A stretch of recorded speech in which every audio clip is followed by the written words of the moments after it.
Olá a todos e bem-vindos a Money Report, Money Talks, Money Report TV.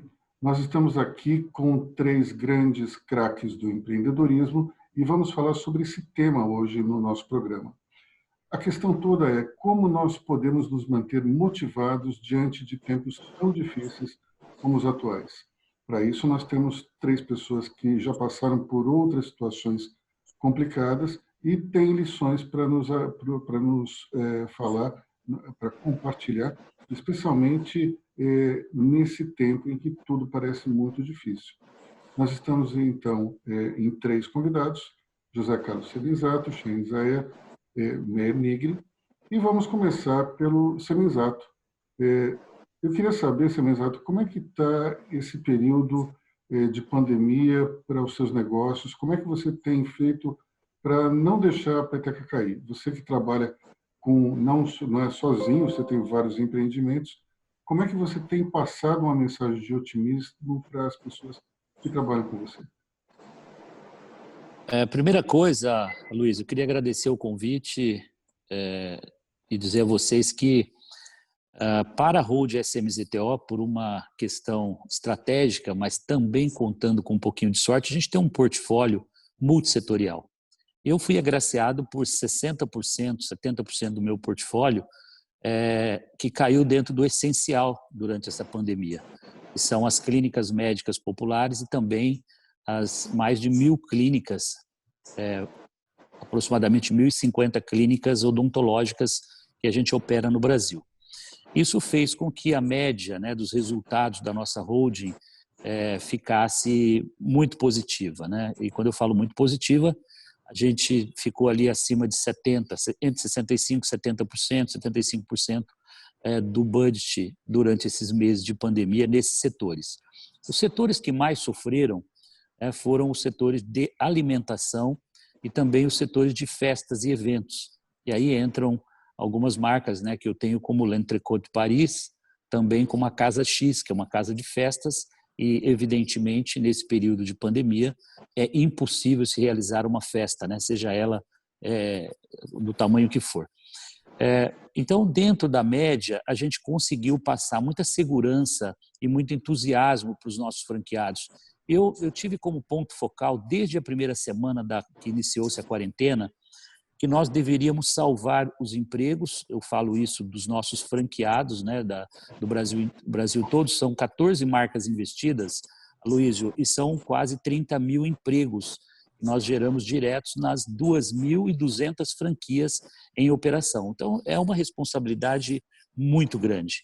E eu consegui ter muito êxito. A gente está saindo ou entrando numa quarentena segura agora, com a volta de abertura do comércio e dos shoppings, e nós tivemos 0 de demissão no nosso grupo, nas nossas mais de 2.200 franquias. Isso eu comemoro e celebro porque desde a primeira semana eu mantive um espírito muito, primeiro, de líder, e segundo, conselheiro, tentando manter a calma para todos os franqueados e colaboradores, demonstrando que se nós ganhamos dinheiro, se nós temos objeto de lucro nos nossos negócios por 5 anos, 10 anos, 15 anos, pré-Covid, não seriam 3 meses, hipoteticamente, que nos tirariam do trilho. Então, foi uma forma de dizer, se você tem que devolver um pouquinho agora para o seu negócio, além das renegociações com os donos de imóveis, com shoppings, enfim, com fornecedores, devolva um pouquinho da sua reserva financeira agora para manter os empregos. O governo fez a sua parte, financiando parte da folha. Então, acho que houve uma ajuda muito grande de todos da cadeia produtiva e graças a Deus, nós estamos saindo bem. Eu não posso reclamar, eu acho que o espírito de união aqui imperou e a gente está saindo com o copo quase cheio, graças a Deus, depois desses quase 90 dias aí de pandemia. Bom saber, porque, de fato, você tem hoje vários setores que estão sentindo muitos efeitos da pandemia, com dificuldades até de faturamento. Outros, no entanto, têm que se readaptar, ou melhor, têm que se adaptar a novas condições, como, por exemplo, o setor educacional, no qual o Chain é. Chain, do lado educacional, de uma hora para outra, todo mundo teve que aderir à educação à distância de uma maneira radical, né? Como é que foi esse processo para você, especialmente em uma das suas iniciativas, que é a Concept, que o sistema de ensino, de aprendizado, ele é completamente diferente das demais, né? Explica um pouco para a gente como é que foi essa adaptação. Bom, em primeiro lugar, quero agradecer muito a oportunidade de estarmos juntos aí com dois craques desse, né, para a gente aprender um pouco, ainda mais Semenzato aí, que é um craque. Enfim, educação, na verdade, sofreu, né? O pessoal realmente que não estava preparado sofreu, e eu gosto de uma frase que diz que é na paz que se prepara para a guerra, até porque eu vim de lá, né? Eu vim lá do Líbano, quer dizer, eu já vi a guerra, já vi guerra quando eu era criança, mas lá era fácil você procurar se proteger, né? Você ouvia lá aquelas sirene avisando que ia ter avião passando em cima, todo mundo corria lá para os abrigos, todo mundo saía e conseguia. Agora nós estamos atravessando um momento de uma guerra invisível, né? Desleal, né? Uma guerra que poucos conseguem entender o que está acontecendo, e até agora, né? Então, de fato, pegou todo mundo de surpresa. Mas no nosso caso, que eu disse que é na paz que se prepara para a guerra, nós já estamos preparados, não é? Para alguma eventualidade, para a nossa estrutura sempre teve uma reserva para isso, sempre pensando que qualquer eventualidade que tivesse, você tinha que fazer frente, principalmente ao que o Semenzato falou. Aos nossos colaboradores, que a nossa maior preocupação realmente é fazer frente para que eles não tenham nenhum tipo de prejuízo ou problemas, até porque você treina profissionais, professores, não são fáceis, né? Ainda mais, você falou na Concept, são professores muito bem preparados, professores bilíngues, professores que ficam full time na estrutura, eles não ficam direto em sala de aula, até um tempo que eles são treinados, tem reciclagem e tudo. Tipo, é um investimento muito alto para você perder, nessa hora, ceder essa pressão, não é? Que acontece, nessa hora todo mundo, vamos utilizar o que o governo está falando, 20%, você pode diminuir isso. Não fizemos nada disso. Nós adotamos que nós iríamos demitir ninguém durante a pandemia e estamos cumprindo com isso. Por outro lado, nossa escola já fazia muitos trabalhos, como você bem colocou, de híbrido, trabalho híbrido dentro da escola, né? A gente já fazia isso, não na intensidade como que era feito, algumas coisas a gente já usava para pós-graduação, graduação, a gente já utiliza desde do maternal até o superior.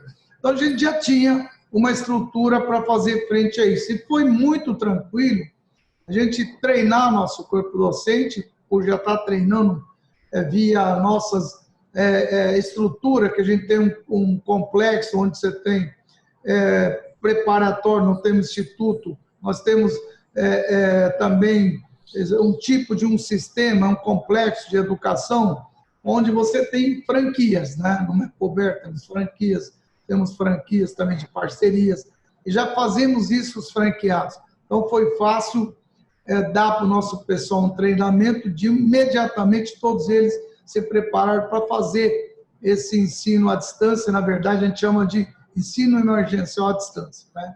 Não foi fácil, você imagina aqueles profissionais, principalmente os pequenininhos, né? Precisa de uma convivência, precisa da convivência na escola, dos amigos, tudo. Imagina ter que ficar em casa e aquela professora tia que sabe aquele carinho com as crianças, tudo, de repente ela tem que dar aula à distância, né?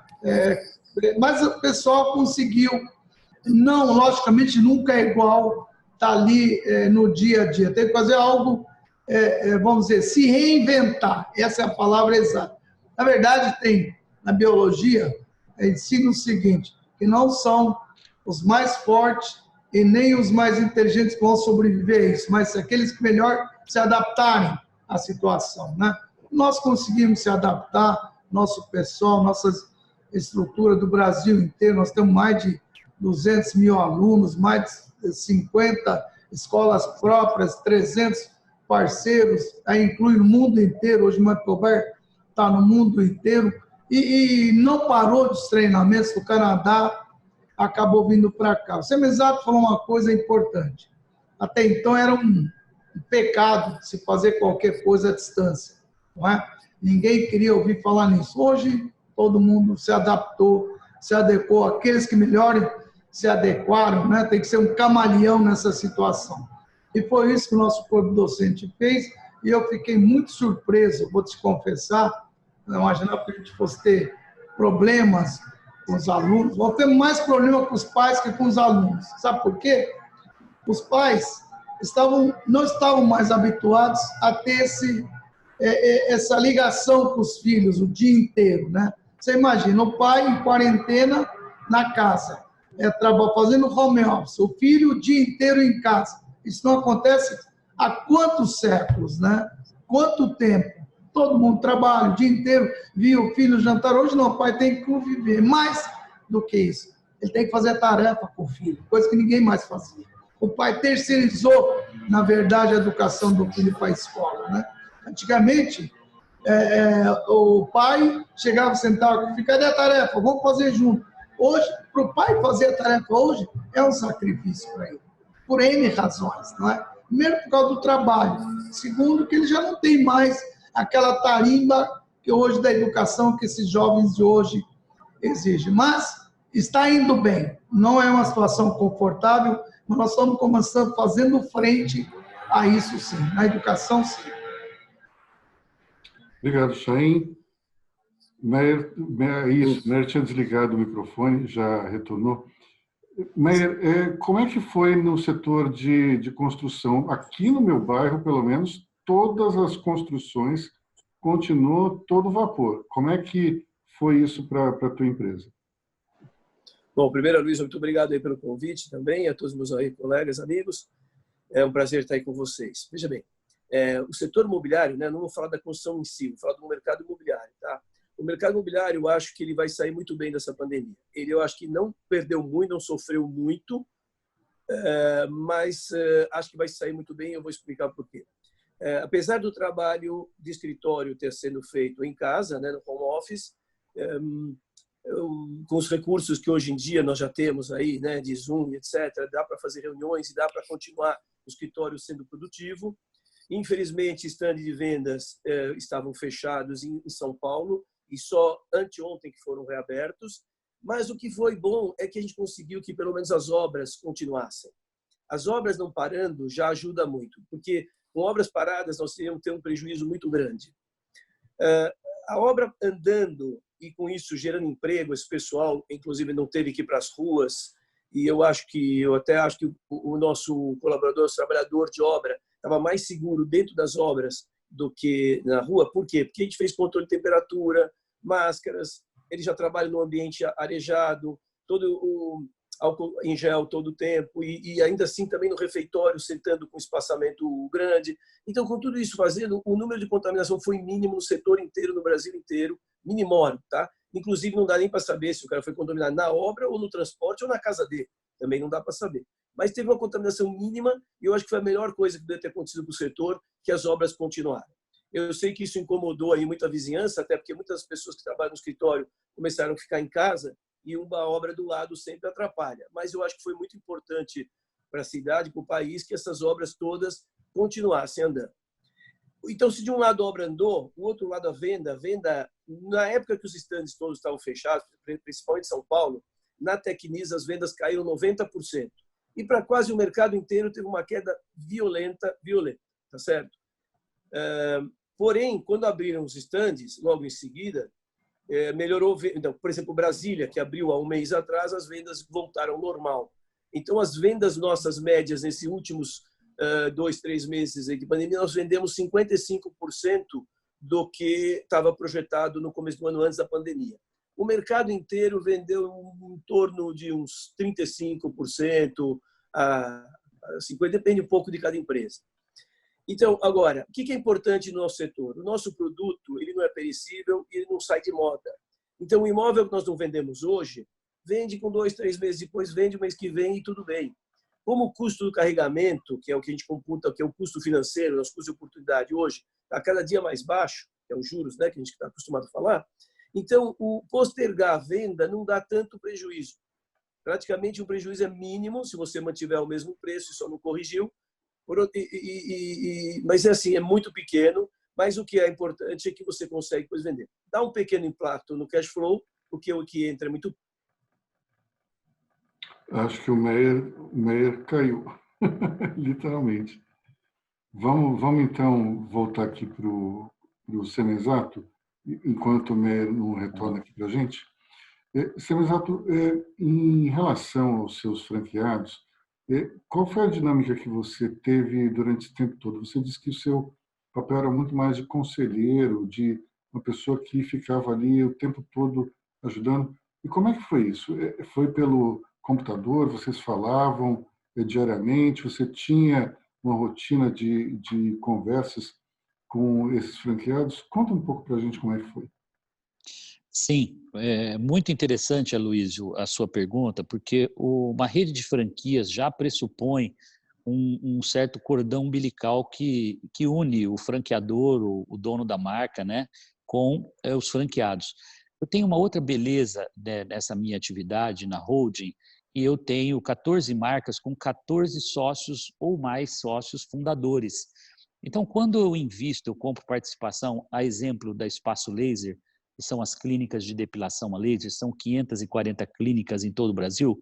Eu quando comprei participação, estão lá os sócios fundadores, né? Então, esses sócios fundadores têm uma rotina como presidentes, como CEO da empresa, e eles, então, semanalmente fazem conferências, videoconferências com os franqueados. Eu, antes de iniciar aqui com você essa fala, eu acabei de participar da abertura, onde nós estávamos falando com 300 franqueados nossos do Instituto Embeleze e estávamos exatamente trocando as melhores práticas do que os franqueados estão fazendo e fizeram ao longo dessa pandemia ou ao longo dessa quarentena.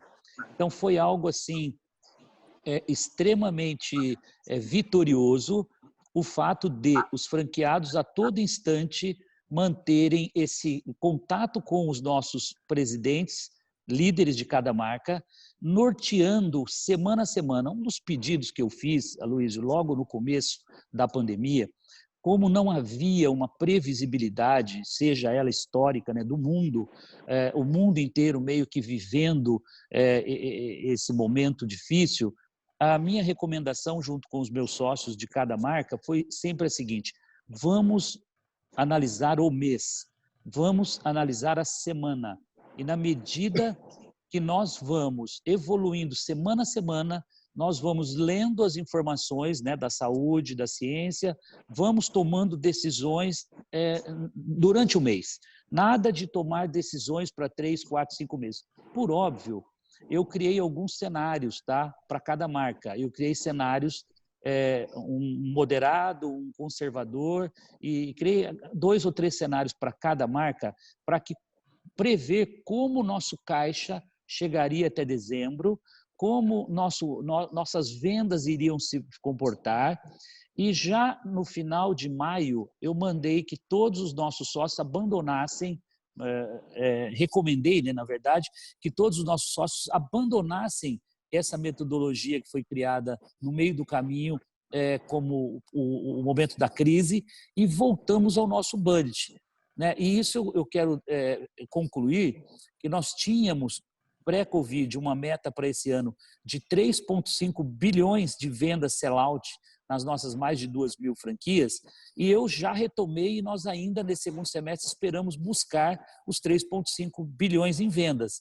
Então é um desafio bastante importante, né, recuperar esse gap de perda de vendas, mas a gente ainda tem como bíblia o nosso budget original para 2020.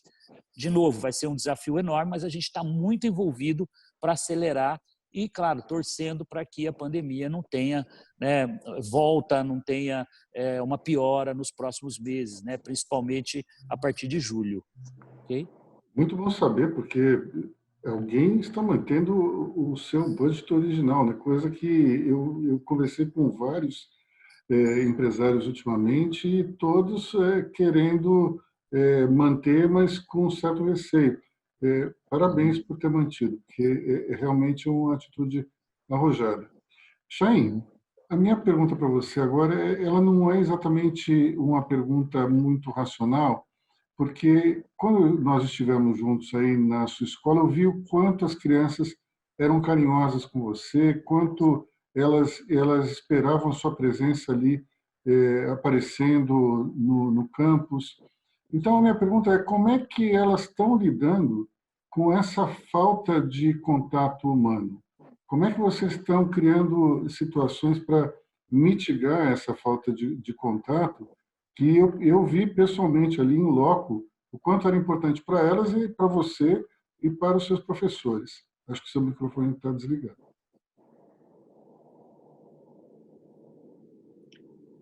O microfone está desligado. É o seu, isso. Vamos lá.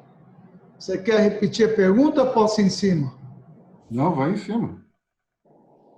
Ok, realmente essa pergunta é vital, né? Muito importante. Eu costumo dizer que nessa vida de hoje que nós estamos vivendo, eu lembro um pouco do passado. E aí o Mer sabe disso, nós lá que viemos do Oriente Médio, sabemos que nós temos duas datas na vida, AC e DC, né? Antes de Cristo e depois de Cristo. Agora temos AC, antes do coronavírus, e DC, depois do coronavírus, né? Na verdade, a gente percebe que essa falta de carinho, essa falta de convivência com os colegas, essa falta do dia de, principalmente, de novo, dos pequenos, como você bem apontou, faz realmente, ele sente muito.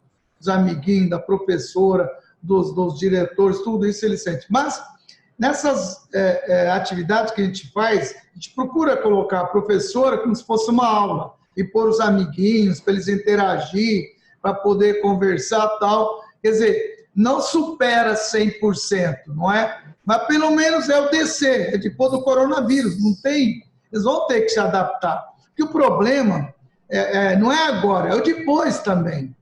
É DC. O problema é como voltar, não é? Como é que se preparar para isso? Por quanto tempo esse vírus vai viver na nossa vida? Essas crianças vão ter que se adequar, se adaptar a isso, né? Vai ter que se adaptar a viver gente com máscara. Gente, antes, não sei se os colegas aí lembram, mas você andava na Europa, Estados Unidos, via aqueles chineses tudo com máscara, a gente tirava, até ria deles, né? Olha esses loucos aí. Será que eles eram os loucos? Éramos nós que éramos os loucos de não usar as máscaras quando a gente andava, né? Então, na verdade, aquele pessoal do outro lado do Oriente, eles já estão muito mais preparados que a gente. A única coisa é que, como é que com aquela muralha da China, né, que foi feita para protegê-los do mundo, não conseguiram segurar o vírus? Aliás, segundo dizem, saiu de lá, né? Então, na verdade, essas crianças vão ter que se adequar, aprender a lavar a mão, aprender como é que se comportar, o piso, máscara, conviver com o professor à distância e tal, até que se consiga uma vacina para isso. Mas mesmo assim, eu acredito que isso vai fazer parte da educação delas e do mundo. Vai ter uma mudança drástica, né? Não vai poder mais dar aqueles abraços com os colegas, não vai poder, sabe? Pelo menos no início, até que a gente se adapte a isso, o depois eu acho que é mais complicado do que agora. Não sei se você está entendendo. Porque agora, pelo menos, a gente está conseguindo ver como nós estamos aqui se vendo, conversando, um abraço de longe, né? Mas será que a gente vai resistir ver uma pessoa, ver você que é amigo, não dá um abraço, não é? Aquele negócio de dar 3 beijinhos, será que a gente vai conseguir se adequar a isso? Será que essas crianças vão se adequar a não ver o amiguinho, não correr atrás, falar, aqui é a tua roda? Gente, só na Europa que vai conseguir fazer isso. Só na China, né? Que eles ali ficam ali, parece formiguinha, um atrás do outro. Aqui no Brasil, meu amigo, é muito difícil. É o povo carinhoso. Imagina na Bahia, Rio de Janeiro, não é? 3 beijinhos. É muito difícil. Nós temos que aprender que o DC vai ser depois muito mais difícil do que o AC, né? Antes do corona e depois do corona. É muito difícil essa adaptação, mas nós temos que se adaptar, não é? Como eu te disse, nós estamos preparando para ter em todas as escolas temperatura de medida, medir a temperatura dos alunos, o piso, o tapete para eles entrarem, o sapato vai ter que deixar fora, máscara, os professores álcool gel direto, distância uma criança da outra, tudo isso estão procurando se adequar, não é? E naturalmente, não sabemos o que vai acontecer, né? Você não vai quantos alunos por sala, não sei se foi o Zé Menzato que falou, o problema é depois uma criança dessa acontece alguma coisa, sabe? Imagina o que a gente pode sentir, como é que a gente vai se sentir se ocorrer alguma coisa com o filho de alguém, com meus netos. Então a gente tem que tomar muito cuidado, se preparar muito bem e nós não vamos voltar, independente dessa loucura que esse país está. Agora sai, aqui em Ribeirão Preto, semana passada, no início de junho, está liberado. Cara, no outro dia, o que tinha de gente naquele calçadão, parecia que nunca foram fazer compra na vida, né? Parecia feira de... Imagina, agora na 25 de março, que loucura que está aquilo, né? E o que acontece? Com essa loucura toda, tiveram que retroceder. Está no vermelho, de uma hora para outra, para tudo e volta.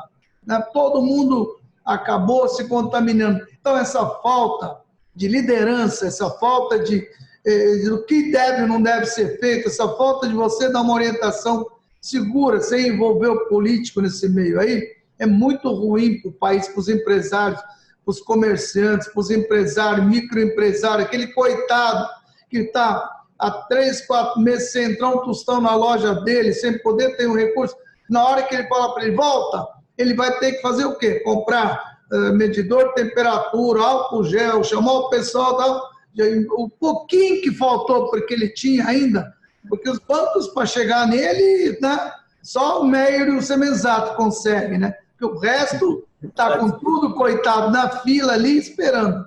Então, o que acontece com esse pessoal? Volta, não é? Aí daqui a pouco fala para o cara, para, sabe?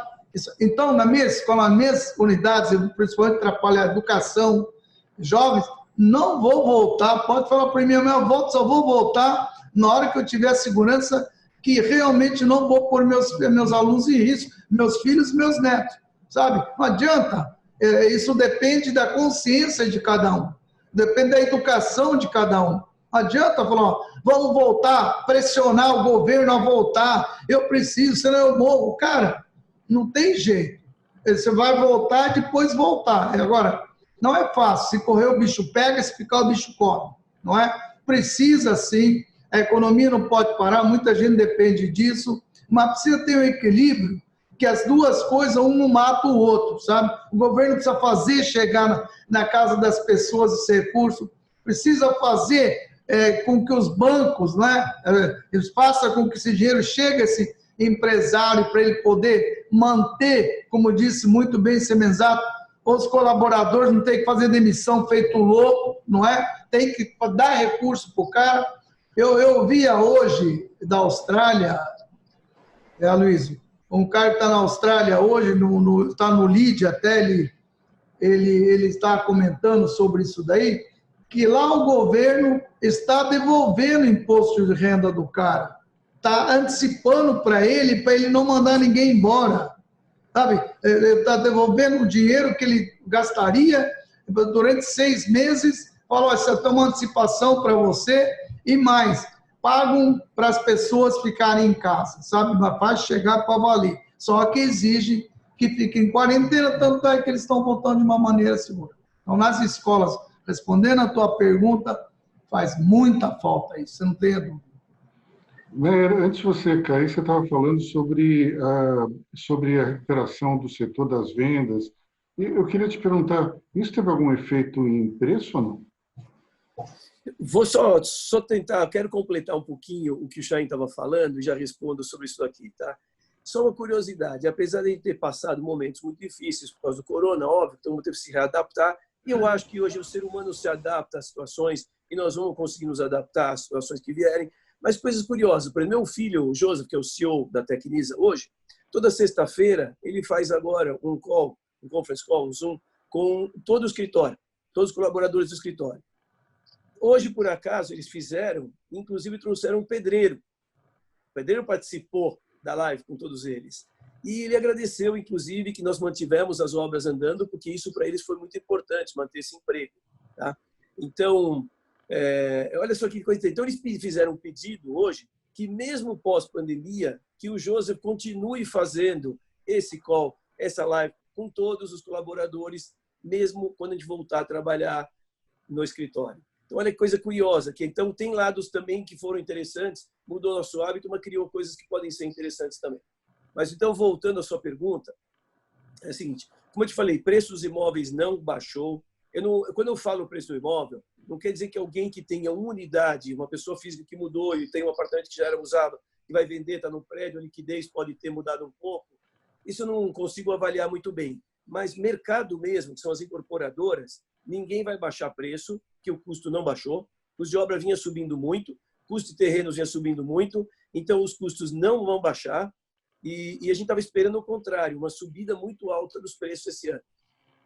Talvez não tenha uma subida muito alta, com certeza não deve ter, mas talvez tenha até alguma subida. Mas cair, a minha opinião, que os preços não caem de jeito nenhum. E eu estou muito confiante ainda que o mercado vai vender muito bem, e aí talvez seja um motivo até para os imóveis, até se vier a subir, vai ser esse o motivo, é que, apesar do juros Selic ter caído bastante, então hoje a 3%, e já a previsão para a próxima reunião do cupom que ele cai para 2,25%, o juro do financiamento imobiliário ainda está muito alto. A Caixa veio com algumas modificações, algumas melhoras no sentido de ajudar a pessoa jurídica. Ajudou um pouco, reduziu um pouco a taxa e tal, foi pouco. Ajudou.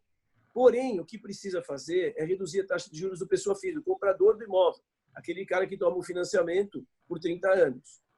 Essa taxa de juros é muito significativa e hoje ela está num nível muito alto.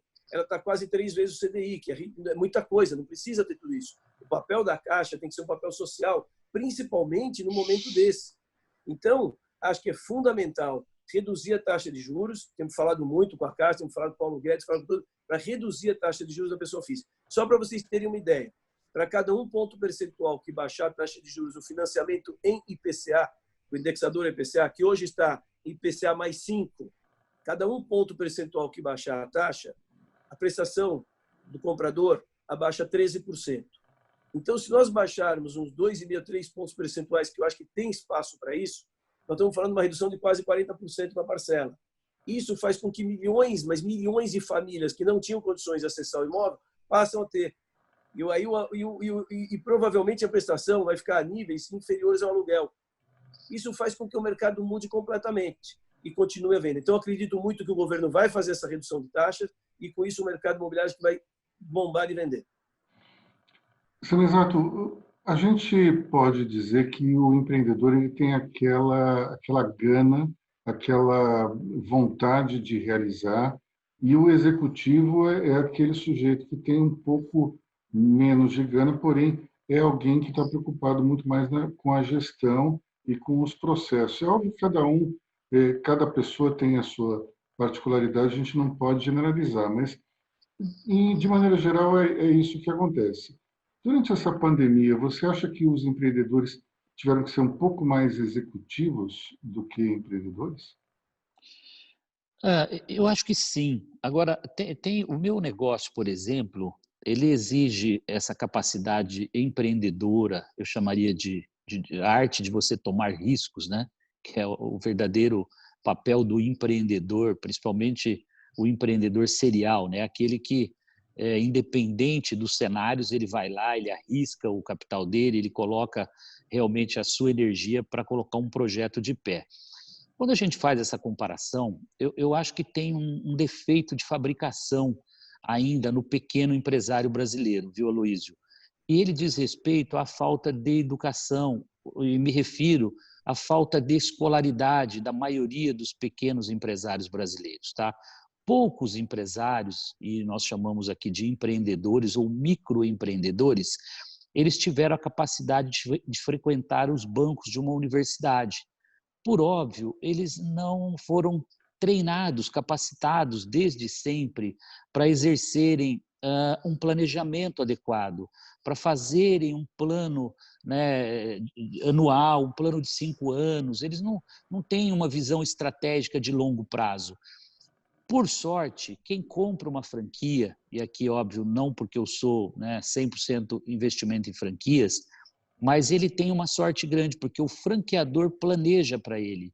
O franqueador faz um planejamento de marketing anual, faz um plano de ação desdobrada para ele, mês a mês, com campanhas, né? Sabe a hora de fazer uma oferta de desconto, sabe a hora que é a hora de você aumentar o seu ticket.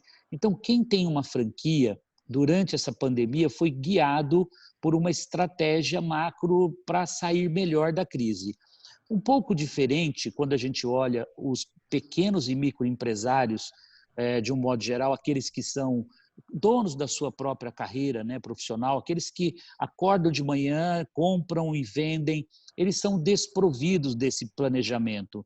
Então, podemos dizer que eles são aqueles que vendem o almoço para pagar ou para comer o jantar. Então, naturalmente, eles foram pegos muito de surpresa e, por sorte, tivemos, né, o Brasil estava com uma reserva financeira importante nesse momento que pôde e que o governo federal pôde ajudar essas pessoas.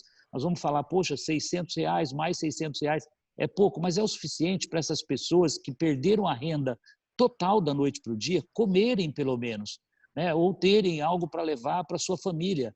Então, acho que isso ajudou muito. Vejo que isso está voltando.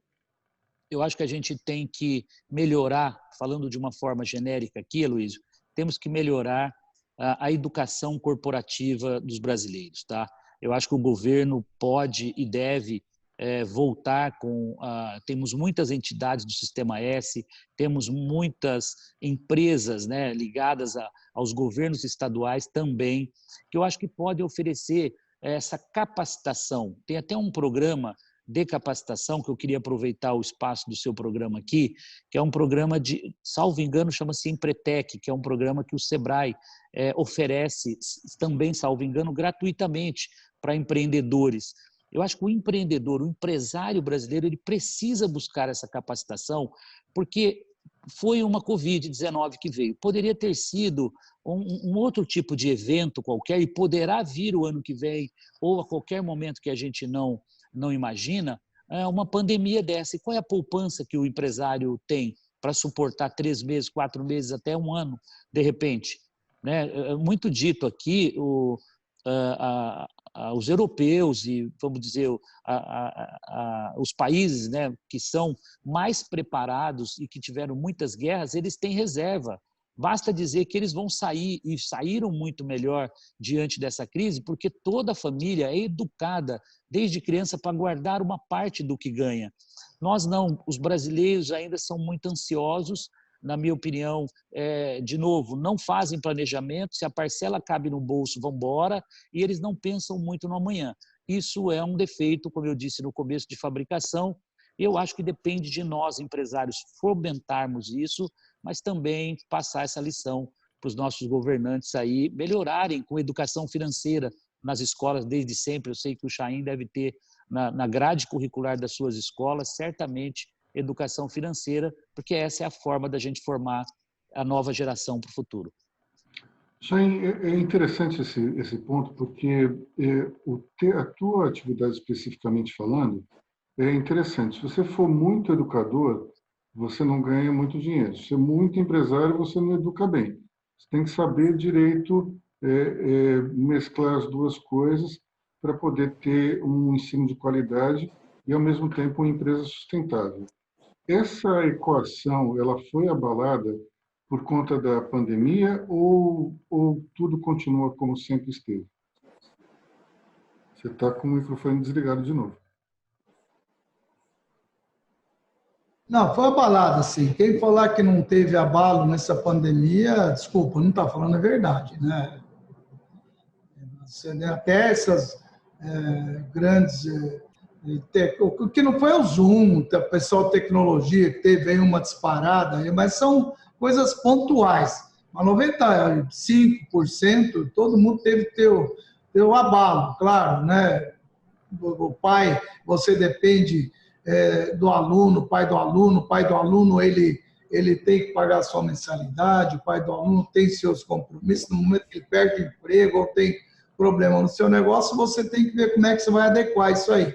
Agora, é interessante a tua pergunta, muito bem colocada, pelo seguinte: cara, quando o pedagógico está bem, quando você tem uma escola que atende as necessidades dos pais, os pais reconhecem isso, nessa hora eles são parceiros, eles são compreensivos, né? Tem muitos aí que pressionam as escolas, faz que tem que dar desconto, já não está tendo aula, já está... E tem pai que chega ao cúmulo de pensar, não, eu não estou... Você não tem aula, então você não está pagando luz, água, energia, como se isso fosse a razão da escola, quando, na verdade, são os colaboradores, professores, nós damos com gente, não é? Nossa riqueza são os nossos profissionais, e isso nós conservamos, o pagamento de todos. E, pelo contrário, estamos gastando mais agora com tecnologia, essas lives. Os professores estão trabalhando muito mais, eles têm que se adequar, o cara tem que preparar a aula. Gente, você não tem noção o que é para uma tia, para uma senhora, ter que ir lá preparar uma aula para o dia seguinte para dar para as crianças via tecnologia, coisa que ela nunca fez na vida. Esse pessoal teve que se adequar, teve que ter aulas, tudo. Então, tudo isso há um custo para eles. Não houve um custo, um corte de custo na escola, não é? Sim, teve luz, água, energia, mas, como eu disse, é uma coisa, sabe, que no peso dela dentro da estrutura é muito pequeno. Agora, é claro, aquelas atividades que os pais não estão tendo, por exemplo, lá na Consp de novo, o dia inteiro as crianças ficam, eles almoçam lá, tem café, naturalmente isso é pago para lá para a cantina, tudo assim, esse não é cobrado. As atividades extras, que ele teria que voltar, que também ele não está sofrendo, também as escolas também abriram mão de uma série de coisas, só não abriu mão da mensalidade contratada porque ele tem que fazer frente a isso. E mesmo assim, não fechou as portas para negociar com pais que nesse momento estão tendo dificuldades. Sabe que tem pais que estão com dificuldade. São pais que nunca criaram problema para a instituição, pais que de fato estão passando por uma dificuldade ou outra, quando pedem, a gente acaba atendendo. Agora, tem também, além disso, escolas, principalmente escolas particulares, são alvos políticos, né? Todo mundo que se promove em cima, né? Ao ponto de promotor querer forçar a escola a diminuir valores, deputado estadual fazendo lei inconstitucional, porque não adianta na Assembleia Legislativa não tem acesso a entidades privadas. O que é a escola? É um contrato entre pai e a escola. Não tem que ter interferência. Se o pai vai numa escola privada, por opção dele, não por obrigação. Vai? Então, o que acontece nessa hora tem que ser uma cumplicidade entre escola e família. Não chegar agora o governador de um estado, tem que abaixar 30%. Baseado no quê? Totalmente inconstitucional. Com que a escola acaba fazendo, até por entender uma opção da escola junto com o pai. E, no final das contas, todo mundo quer se promover nessa hora. Principalmente esse poder público, que deveriam cuidar das públicas. Essas sim estão passando por dificuldade. Essas sim têm problemas. Como é que professor de escola pública consegue, nessa pandemia, fazer chegar na casa desses alunos, que muitas vezes, Luiz, tem aluno de escola pública que vai na escola por causa da merenda. O pai deixa o filho lá porque o pai tem que trabalhar, aquele pedreiro lá que o Mer estava falando, aquele ajudante que está lá, que a mãe tem que trabalhar, fazer limpeza, e o pai, ele deixa o filho na escola para passar o dia, à tarde, até para ter a comida lá, que a escola fechou, não tem comida, fica esse coitado com 6 filhos num quarto lá que não tem o que fazer, e ainda querer dizer, olha, nós vamos te dar ensino à distância. Piada, né? Se o cara não tem comida em casa, como é que ele vai ter computador, pode um telefone, tá bom. Vamos também, não só criticar, mas também elogiar, quem está fazendo um belo trabalho, é o governo do Estado de São Paulo, por intermédio do Rosielli, que foi o ministro da Educação, ele está fazendo um belo trabalho. O que aconteceu? Como o aluno não tem computador, ele está dando pela TV as aulas. Inclusive, eu fiz uma parceria com ele. Nosso grupo fez uma parceria, entendendo que os alunos da escola pública agora não estão tendo aula tudo, tem dificuldade de fazer chegar, fizemos um cursinho pré-vestibular para preparar os alunos para o Enem. Nossa instituição está dando isso gratuito para todos os alunos da rede pública do Estado de São Paulo. Nossos professores estão lá gravando as aulas e são passados pela TV Cultura. Então, não é porque é privada que não tem que ajudar a pública. Sim, estamos fazendo. Nós estamos apoiando. Para a gente é um dever como cidadão e como educador. Até porque, Luiz, não concorre um com o outro. Aluno de escola pública tem as cotas dele. Ele concorre com as cotas. E olha só o lado empresarial que o Semenzato me ensinou, né? Esse aluno, vendo a nossa estrutura, vai gostar das nossas aulas. Amanhã, se ele não entrar na faculdade, ele vai ser aluno da onde? Vai vir fazer um cursinho comigo. Vai vir conhecer a nossa estrutura. Então, você presta um serviço, faz com que as pessoas conheçam o seu trabalho e futuramente você pode ter futuros alunos aí. Então, na verdade, é isso que acontece nas escolas. Resumindo para você, quando o pedagógico está bem, quando o serviço está bom, cara, todo mundo quer ficar ali mesmo passando esse momento. Então, não vejo dificuldade. O Semenzato também foi genial quando ele disse que uma grande franquia, por trás ele apoia os franqueados dele, coberto de razão. Eu sinto isso lá no Mepober e a gente está falando para o pessoal exatamente isso. Cuida do pedagógico, porque depois que esses pais voltarem, depois que eles virão, sim, sem dúvida alguma, ficar com você. Porque aqueles que começam a querer pleitear desconto, só pensam em desconto, desconto, desconto, é porque teu serviço está igual a todo mundo. Nessa hora que vale é preço. Bom, vamos, última pergunta aqui para o Meyer Nigri. Meyer, já que a gente não teve um movimento muito grande de preço, existe algum movimento em termos de perfil de imóvel ou perfil de comprador? Alguma coisa deve ter mudado. Então, foi nessa questão aí de 4 dormitórios para 3, de 3 para 2, de 2 para 3, o que mudou aí? Esse é o mais difícil responder, mas vou tentar dar uma ideia. Só para dar também uma parte aqui, nós, na Tecnisa, não demitimos absolutamente ninguém, nem funcionário de escritório, nem de obra. Pelo contrário, contratamos até um diretor executivo. Essa pandemia fez com que também todas as empresas acelerassem um pouco o desenvolvimento digital. E nós já éramos uma empresa que estava muito preparada para venda online. Se vocês se lembrarem, a gente foi a primeira empresa do Brasil e provavelmente do mundo a vender um imóvel pela internet. Vocês têm uma ideia, foi em 1999, mais de 20 anos. E naquela época nós tivemos que fazer por um anúncio em jornal para as pessoas acessarem o site. Veja só que curioso. Então, assim, mas hoje quase todas as empresas do setor já também estavam aparelhadas e as vendas online são hoje uma realidade. Tá? Até, inclusive, a própria assinatura do contrato agora pode ser feita também à distância. Então, isso é importante dizer. Assim. Outra coisa que eu sou a favor de dizer também é o seguinte, que eu acho que quem é executivo, quem trabalha na empresa, está com seu salário garantido, está tranquilo. As grandes empresas que também têm acesso aos bancos, como o Chay falou, e etc., e tem caixa alta, garantido, a preocupação maior para mim realmente está sendo a empresa pequena, como o Semenzato falou. Esse pequeno empresário, ele depende desse dia a dia para viver. O salário dele é o ganho que a empresa dele tem, a lojinha, ou coisa do tipo. Então, eu, diferentemente do que foi feito, eu era a favor de se abrir o comércio e se abrir, talvez até restaurantes, algumas coisas, eu era a favor, com juízo, com critério, com higienização, com tudo. Eu acho que o risco de atender uma loja um por um cliente por cliente, com álcool em gel na porta, com máscaras, etc., eu acho que é um risco baixíssimo. Como eu já tenho falado, eu acho que esse é um jogo que não é ganha-perde, é um jogo do perde-perde. Nós temos que decidir, a questão é ética. Se a gente quer perder 1 ou quer perder 100. Essa é que é a questão. E eu acho que, então, o risco tem que compensar. Ou seja, se você partir para abrir alguns segmentos onde você vai ajudar a economia, vai gerar emprego, vai ajudar um monte de outras coisas, você corre um risco, mas tem um benefício que é o emprego. O que eu sou contra é que um risco à toa. Como o Semenzato falou, empresário não corre risco à toa, corre risco para ter retorno. Então, é o seguinte, também aglomerar à toa, sem gerar emprego, também sou contra. Temos que cuidar. Mas eu sou a favor de a gente, o mais rápido possível, voltar a uma vida normal.